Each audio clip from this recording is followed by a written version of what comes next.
حي على الفلاح.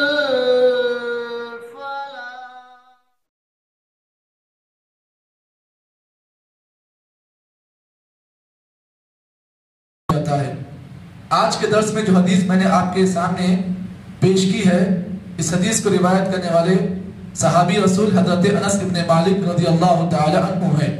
فرماتے ہیں اللہ کے نبی محمد عربی صلی اللہ علیہ وسلم نے ارشاد فرمایا من قال اذا خرج من بیتی، جب تم میں کا کوئی آدمی اپنے گھر سے باہر نکلے تو اللہ کے نبی نے اس دعا کو پڑھنے کا حکم دیا ہے، بسم اللہ توکلت علی اللہ ولا حول ولا قوة الا باللہ. یہ ایک بڑی جامع دعا ہے جو بڑی چھوٹی ہے. نبی اکرم صلی اللہ علیہ وسلم فرمایا جب تم میں اگر کوئی آدمی گھر سے باہر نکلے، چاہے وہ دکان کو جانے کے لیے باہر نکلے، چاہے وہ آدمی سفر کے لیے باہر نکلے، چاہے وہ آدمی مسجد کو جانے کے لیے نکلے. اب یہاں پر نکلنے کی صراحت نہیں کی گئی ہے. اگر آدمی گھر سے 10 مرتبہ بھی نکلے، 20 بار بھی نکلے، ہر مرتبہ وہ آدمی اس دعا کو پڑھے تو صحیح نہیں ہے. ایک بار پڑھ لیا تو کافی ہے. آدمی اس ایک بار پڑھنے کی وجہ سے جتنی بار باہر جاتا آتا ہے محفوظ رہتا ہے، لیکن پڑھنا شرط ہے. نبی اکرم صلی اللہ علیہ وسلم نے فرمایا من قال اذا خرج من بیتی، جب تم میں سے کوئی آدمی اپنے گھر سے باہر جائے تو یہ دعا پڑھنے کا حکم دیا گیا ہے، بسم اللہ توکلت علی اللہ ولا حول ولا قوة الا باللہ. میں اللہ کے نام سے اپنے گھر سے نکلتا ہوں، توکلت علی اللہ، میں نے اپنے رب پر بھروسہ کیا، لا حول ولا قوة الا باللہ، نہ ہی کوئی طاقت اور نہ ہی کوئی چیز اللہ تعالیٰ کے علاوہ کوئی ہے. یقال لہو، اس آدمی کے لیے جو اس دعا کو پڑھتا ہے یہ اس کے لیے کہا جاتا ہے. دیکھیے اس دعا کو پڑھنے سے آپ کو 4 فائدے ملتے ہیں. ایک دعا 4 فائدے، بائی ون گیٹ 4 آفر. ایک دعا پڑھنے سے آپ کو 4 فائدے ملتے ہیں. یقال لہو، اس آدمی کے لیے آسمان سے بشارت اترتی ہے یا فرشتہ اس کے لیے خوشخبری پیش کرتا ہے. کن الفاظ کے ذریعے سے؟ دیکھیے نبی نے فرمایا ہدیتا، پہلا لفظ خوشخبری کا ہدیتا، دوسرا لفظ وکفیتا، تیسرا لفظ واقیتا، اور چوتھا لفظ وتنحى عنه الشیطان. دعا چھوٹی ہے، بسم اللہ توکلت علی اللہ ولا حول ولا قوة الا باللہ. اس دعا کا پاور یہ ہے کہ جو کوئی آدمی اس دعا کو پڑھ کر اپنے گھر سے نکلتا ہے 4 بشارتیں، 4 خوشخبریاں اس آدمی کو ملتی ہیں. پہلی خوشخبری یقال لہ ہدیتا، فرشتے اس آدمی کے لیے کہتے ہیں اے بندے جس نے اس دعا کو پڑھا، ہدیتا، تجھے رہنمائی مل گئی.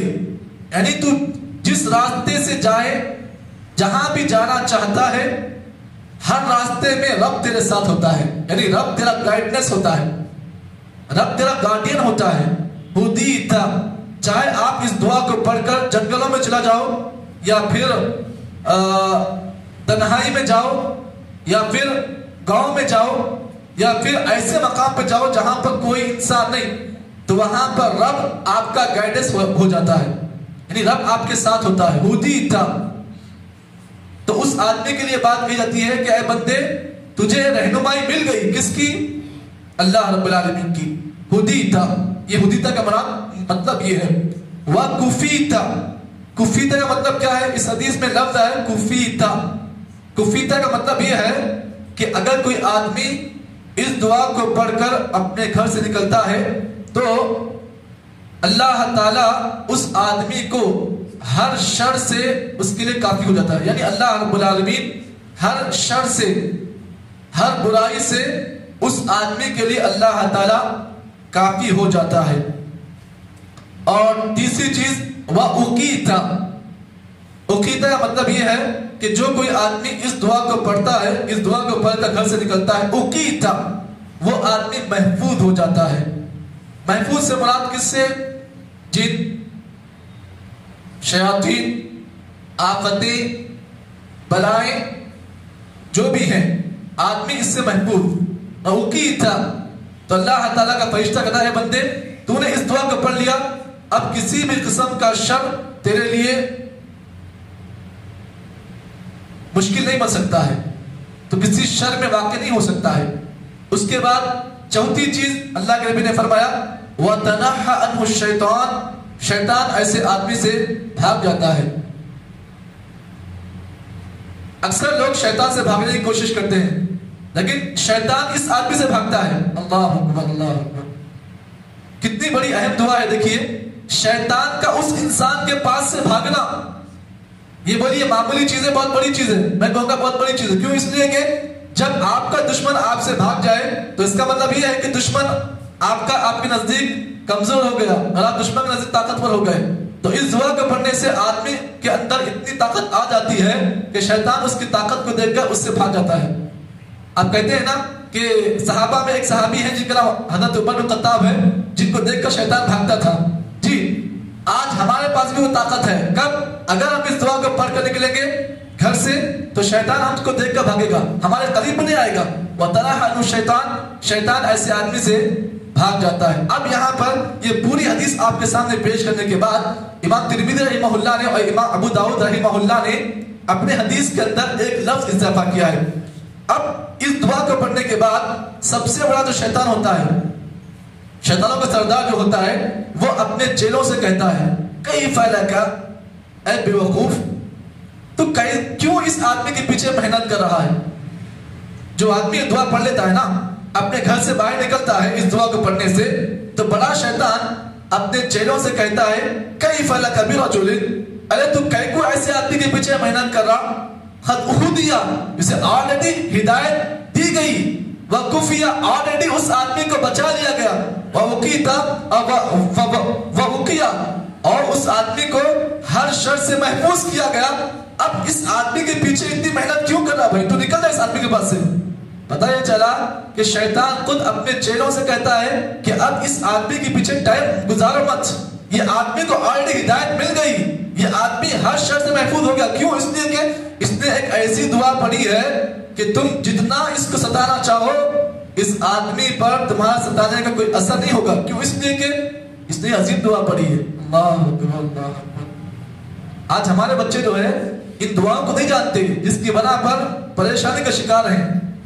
آج ہمارے گھروں میں جو شیطان اور جنات کا جو قبضہ ہے، اس کی واحد وجہ آپ کو بتا دوں، اللہ کے نبی محمد عربی صلی اللہ علیہ وسلم نے فرمایا کہ جو کوئی آدمی اپنے گھر میں داخل ہوتا ہے، مثال طور پر کاروبار سے آپ آئے، صبح نکلے، آپ اس دعا کو پڑھ کے نکلے، اب شام کو آپ کو گھر کو آنا ہے نا، گھر کو آنا ہے آپ کو، آپ کہیں سفر پر گئے، بنگلور گئے، آپ رات کے 12 بجے اپنے گھر کو آ رہے ہیں، لیکن آپ یہ بات یاد رکھیں آپ کا راستے میں سفر میں سامنا کبھی کبھار کچھ ایسے راستوں سے ہوتا ہے جہاں پر بلائیں اور آفتیں بھی ہوتی ہیں۔ اگر آپ ان تمام آفتوں اور بلاؤں سے پیچھا چھڑا کر یا پھر ان تمام چیزوں کا مقابلہ کر کے آپ رات کو اپنے گھر کو آتے ہو، لیکن گھر کو آنے سے پہلے آپ اس دعا کو پڑھ لیتے ہو۔ کیا دعا کو؟ نبی اکرم صلی اللہ علیہ وسلم فرمائے اللہم انی اسألک خیر المولج وخیر المخرج، بسم اللہ ولجنا وبسم اللہ خرجنا وعلی اللہ ربنا جی توکلنا۔ اب اس دعا کو پڑھنے کا فائدہ آپ کو بتاؤں، اتنا بڑا فائدہ ہے کہ اگر آپ نے سفر میں کہیں ایسے راستوں سے آپ کا سامنا ہوا جہاں پر بلائیں اور آفتیں آپ نے دیکھ لی، جی کہیں ایسے راستے سے آپ کا سامنا ہوا جہاں پر ہندوؤں کے یا پھر غیر مسلموں کی کچھ قبریں ہیں یا پھر کچھ ایسے مقامات ہیں جہاں سے آپ کا سامنا ہوا، اب آپ جب گھر کو آ رہے ہیں اس دعا کو پڑھ کر آپ گھر میں انٹر ہو رہے ہیں تو جتنی بلائیں اور آفتیں ہوتی ہیں وہ آپ کے گھر سے باہر ہو جاتی ہیں، آپ کے گھر کے اندر نہیں آ سکتی ہیں۔ جی تو پتہ یہ چلا کہ ان دعاؤں کے پڑھنے کی برکت یہ ہے کہ آدمی شیطان کے ہر شر سے، ہر بلاؤں سے وہ آدمی جی محفوظ ہو جاتا ہے۔ تو پتہ یہ چلا کہ ان دعاؤں کے ذریعے سے اللہ کے نبی محمد عربی صلی اللہ علیہ وسلم نے اپنی امت کے لوگوں کو اس بات کا پیغام دیا کہ شیطان کے شر سے کوئی آدمی محفوظ نہیں ہو سکتا ہے، بچ نہیں سکتا ہے، لیکن جو آدمی ان دعاؤں کو پڑھ لیتا ہے، ان دعاؤں کو پڑھنے سے شیطان کے شر سے وہ آدمی محفوظ ہے۔ اور یہاں پر ایک بات آپ بتا دوں، اکثر لوگوں کا شکوہ ہوتا ہے کہ گھر میں برکت نہیں ہوتی ہے، گھر میں برکت نہیں ہوتی ہے، چاول جلدی ختم ہو جا رہے ہیں، جی کھانا جلدی ختم ہو جا رہا ہے، برکت نہیں ہو، اس لیے کہ اس کی واحد وجہ یہ ہے، اللہ کے نبی نے فرمایا جب کوئی تم میں کا کوئی آدمی اپنے گھر میں داخل ہوتا ہے، السلام علیکم ورحمۃ اللہ کے ذریعے سے داخل ہوتا ہے، تو شیطان کہتا ہے، کیا کہتا ہے؟ لا مبیت لکم ولا عشاء، اب اس گھر میں نہ مجھے رات گزارنے کا موقع ہے، نہ مجھے یہاں پر رات گزارنے کا کچھ چانس ہے۔ پتہ یہ چلا کہ گھر میں داخل ہونے سے پہلے السلام علیکم کے ذریعے سے داخل ہوں، اور سب سے پہلے اس دعا کو پڑھ لیں، بسم اللہ ولجنا و بسم اللہ خرجنا وعلی اللہ ربنا توکلنا۔ اس کے بعد جب گھر کے اندر داخل ہو رہے ہو السلام علیکم کے ذریعے سے داخل ہوں، اس کا فائدہ یہ ہوگا کہ شیطان آپ کے ساتھ رات نہیں گزارے گا۔ یہ کچھ باتیں تھیں جو آج کے اس دعا کے ذریعے سے آپ حضرات کے سامنے پیش کی گئی ہیں۔ اللہ سے دعا ہے کہ اللہ تعالیٰ مجھے اور آپ کو جتنی باتیں کہنے کا موقع ملا ان تمام باتوں کے مطابق عمل کی توفیق عطا فرمائے۔ سبحان اللہ بحمدہ، سبحانک اللہم وبحمدک، اشہد ان لا الہ الا انت، نستغفرک ونتوب الیک۔